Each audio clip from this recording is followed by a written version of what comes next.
Hello সবাইকে শুভ রথযাত্রা, অনেক অনেক শুভেচ্ছা। তো তোমরা সবাই ভালো থেকো, সবাই আনন্দে কাটিও। আমি আজকে সকালবেলা খাবার নিয়ে চলে এসেছি, স্যান্ডউইচ। সকালবেলা আলু পরোটা খাওয়া হয়েছে, তো এখন হবে এই যে স্যান্ডউইচ।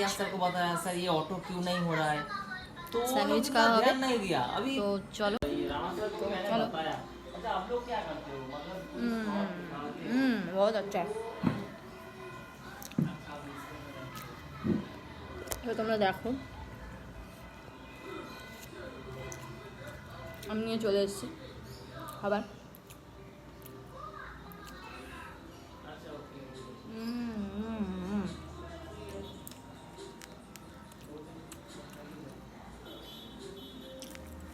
সকালে খেয়েছিলাম আলুর পরোটা, এখন এটা খাচ্ছি। তো চলো আমি খাওয়া দাওয়া করি, তোমরা